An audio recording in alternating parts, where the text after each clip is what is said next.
Қайырлы күн достар. Каналыма қош келдіңіздер. Каналыма тіркеліп, лайк басып, комментарий қалдыруды ұмытпаңыздар.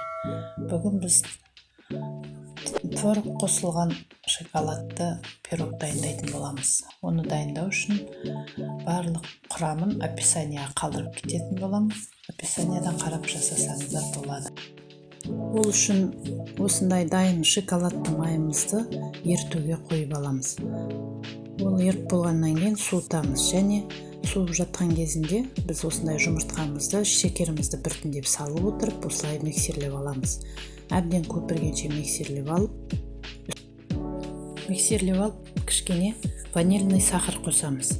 Енді ванильный сахар қосып, кішкене миксерлеп алып, дайын болған ерітілген майымызды жемендеп құйып шығып, массамызды тағы да көпіршітіп аламыз. Мінекей осылай жұмыртқамызды, шекерімізді және майымызды осылай араластырып алғаннан кейін құрғақ ингредиенттерімізді ұн, разрыхитель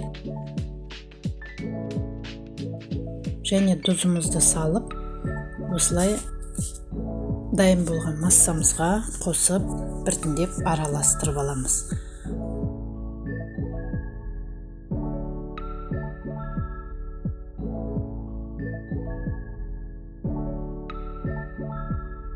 Міне біздің қамырымыз дайын. Енді осы қамырымызды кішкене тындырып қойып, табамызды дайындап қойып, енді ортасына салатын салмамызды, яғни творожный начинкамызды дайындап алатын боламыз. Ол үшін творогымызды, шекерімізді араластырып, және жұмыртқамызды араластырып блендерлеп аламыз.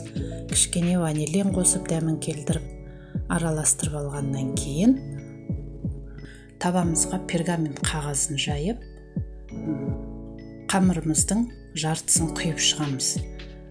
Тегістеп жайып, құйып шыққаннан кейін бетіне творожный начинкамызды салып, оны да тегістеп жайып шығамыз. Енді салып алғаннан кейін әдемілеп қызып тұрған пешімізге қойып, әбден піскенше ортасын шырпының көмегімен осылай қарап отырып пісіріп аламыз. Міне біздің әдемі творожный пирогымыз дайын болды. Сіздер де жасап көріңіздер. Баршаңызға ас болсын.